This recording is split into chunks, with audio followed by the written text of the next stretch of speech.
You've died 419 times, eaten more dog food than Old Yeller, and you're starting to wonder if maybe you're the real zombie. I get it, I used to be just like you, except awesome and cooler. And awesome. So before you swear off Zomboid forever and go back to Farming Sim 17, let's break down how to survive your first month in Project Zomboid without turning into a cautionary tale. Hi fellas, I'm Mattsi, and you're watching Disney Channel. Am I allowed to say that? What I am allowed, and heavily encouraged to say, is a huge thank you to Ping Players for sponsoring the channel. Check the description for my link to learn more, and thank you again to the Ping Players team. Days 1 to 7 consist of not dying immediately. That'll get you off to a great start. So let's begin with character creation, like usual. If you're new, take custom occupation, slow healer, weak stomach, dexterous, outdoorsy, wakeful, brave, and graceful. If you've been around for a while, pick whatever you want. I'm not your dad. Yet. When picking your spawn location, I feel like Riverside is free. I pick Riverside because I like the place. It has nothing to do with my skill level. A beast like me can handle Riverside, but someone like you know, you can start there if you want a smaller starting area, and therefore less zombies. That's okay too. I would recommend going east of Riverside and clearing out the gated community, or going to the car lot in the west side of town and clearing that out.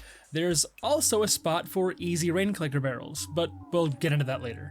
Through your first day, look out for a backpack or some kind of container. If all else fails, don't forget you can turn one sheet into a sheet sling for a very early game backpack. Look for any weapon, anything is better than nothing, and make sure you keep some food on you, but not too much. And medical supplies, but not too much. 1 or 2 or 20 beer cans are probably good enough as far as medicine goes, but depending on how often you drink, your mom might start saying that's too much. Search your spawn house for these items, and then move on to the next one, and the next one, and the next one. Do this until you find a suitable safe house, preferably one with 2 stories so you can break the floorboards upstairs. Turns out, zombies can't jump, and neither can you. Use a sheet rope in a window to get in and out. If the zombies break the sheet rope, go replace the floorboard and take it out again. If you can't find a 2-story building or would just prefer to hunker down somewhere, smaller, look for buildings with very few entrances. Like Sun Tzu once told me specifically, we defeat them at the choke point or we FF at 15. Plus, fewer entrances means less logs you gotta turn into planks and less time you have to spend alerting all of China that you're here. Life and Living TV is on for the first week, and yes, I think you should watch it.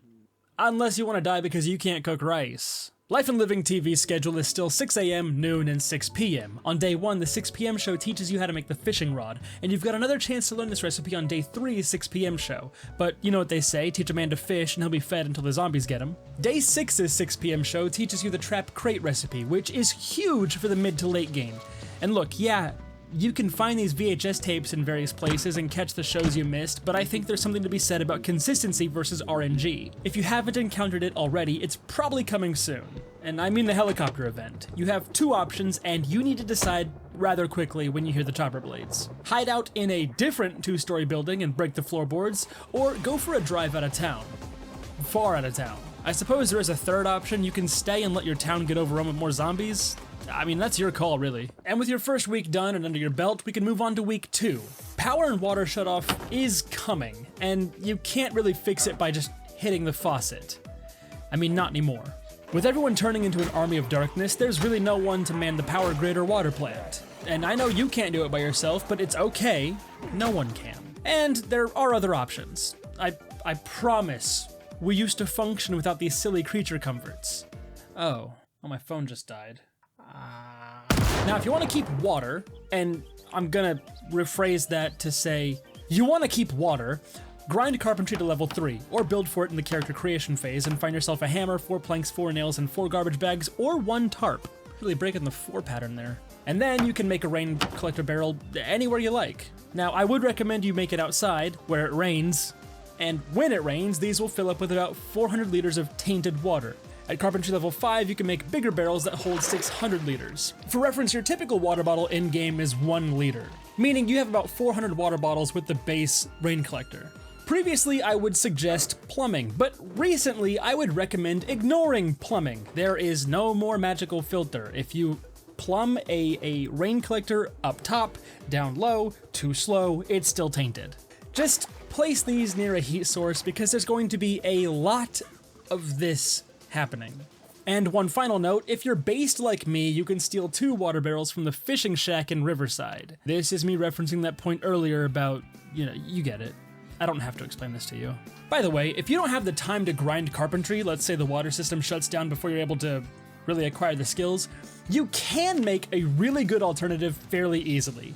All you need is a trowel of some sort and 10 clay. The amphora holds about 100 liters less than the basic rain collector barrel, and I mean, that's pretty good, as long as you have the electricity to boil it.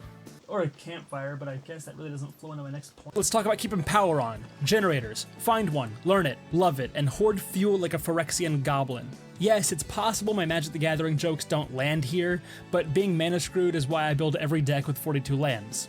Anyway, generators don't require a whole bunch of fuss anymore. Just get to level 3 electrical skill and you've got it. That is a lot of disassembling lamps and TVs, but you will get there eventually. After that, just plop your newly bought and paid for generator outside your house. Connect her up, fuel her up, shut her up, there you go. Electricity for as long as you can maintain and fuel this cute little guy. At this point, you may want to defend that cool little house of yours. Barricading is an essential step in zombie survival. You can't just stack chairs.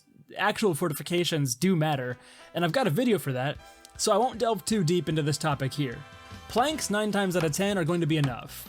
Chop trees, get logs, saw them down, nail them up, and there you go. See, I knew you could do it. And for combat, keep in mind this little proverb. You're not Rambo. Stop it. Swing, retreat, repeat. Any weapon is going to be fine, but baseball bats and crowbars tend to be the better finds. By the way, if you don't see this outline on the zombies, go into your settings, UI, cursor, and check melee outline. I promise it helps. Week 3 is a good time to leave the nest and work on making your nest bigger. You're not really going to need space for more people, that's impossible because you are all that's left, but while you struggle with the crushing weight of that loneliness, you may want a couple more safe houses just in case you get caught out far from home.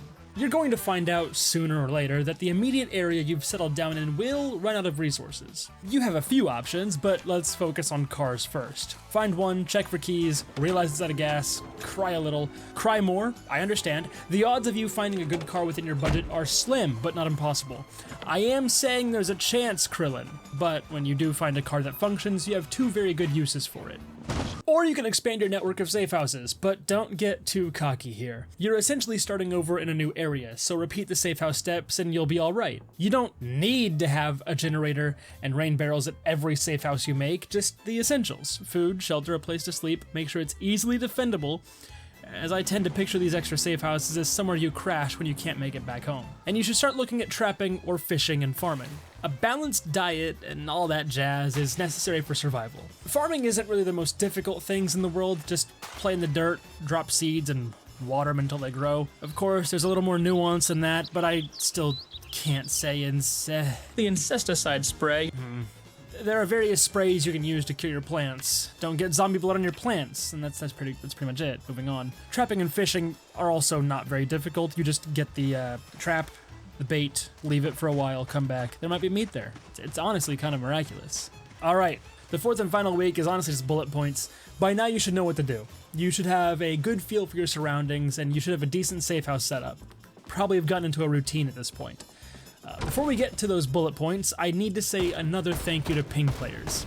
Again, check out the link in the description to get your very own epic and also cool server. If your house doesn't look like Fort Knox by now, you're doing something wrong. For the time being, it's going to be up to you to decide what skill you want to level first. You can always do what I do in World of Warcraft and choose gathering skills, hunting, trapping, fishing, farming.